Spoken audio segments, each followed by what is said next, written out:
When a president decides to make a massive donation to a church, is it generosity or political strategy? And what happens when he says he is doing it to shame his political enemies? Well, President William Ruto has made yet another bold move, pledging a staggering 100 million Kenyan shillings to a Nairobi church. But as expected, not everyone is cheering. Let's get into the details. Over the weekend, President William Ruto attended a church service at Jesus Winner Ministry in Roysambu, Nairobi.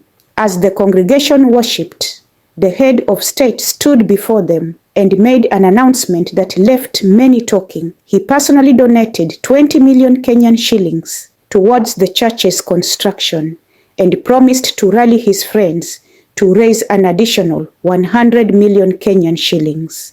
But what caught the most attention was not just the donation itself, but his reason for giving. Ruto openly stated that his act of giving was meant to shame his political detractors. In his words, "I am a product of giving to God, and I am unapologetic about it. I do it on the firm foundation of the scriptures." Now, this statement has sparked heated debate. Is the president using his personal faith to fight political battles, or is he simply fulfilling a religious obligation? This isn't the first time Ruto's church donations have raised eyebrows. Religious leaders, citizens, and even lawmakers have questioned the source and motive behind such large contributions. Just a few months ago, in November 2024, the Catholic Archdiocese of Nairobi made headlines when it returned 2.8 million Kenyan shillings donated by Ruto and Nairobi Governor Johnson Sakaja. Their reason? They were following directives from the Kenya Conference of Catholic Bishops and aligning with the Public Fundraising Appeals Bill 2024, which seeks to regulate public donations by politicians. Despite all this, Ruto remains firm in his giving. He has consistently maintained that supporting churches is part of his faith and will not stop, no matter the criticism. As expected, Kenyans have had mixed reactions. Supporters say Ruto is a true believer and is simply giving back as a man of faith. They argue that leaders should support places of worship and that critics are just bitter. Critics, however, see this as political theater, a calculated move to strengthen his ties with the church while sending a message to his opponents. Some have also raised concerns about where such huge amounts of money are coming from, given the tough economic times Kenyans are facing.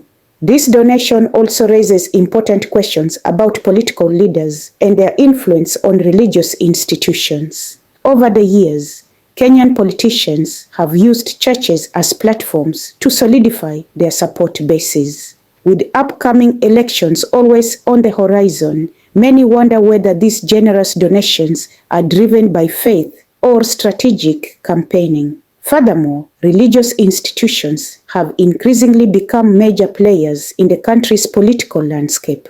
While some churches openly welcome financial support, others are distancing themselves to avoid being used for political mileage.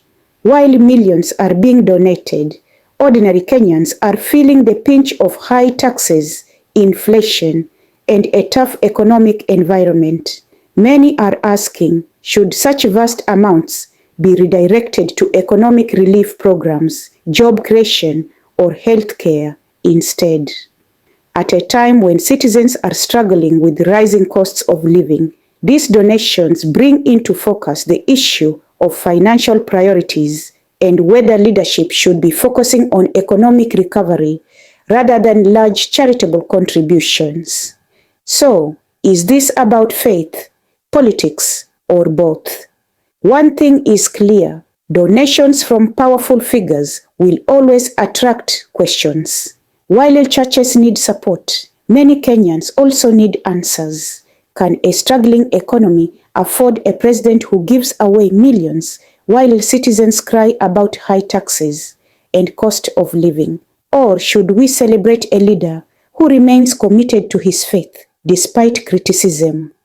And let's not forget, should churches be accepting such large donations from politicians at all?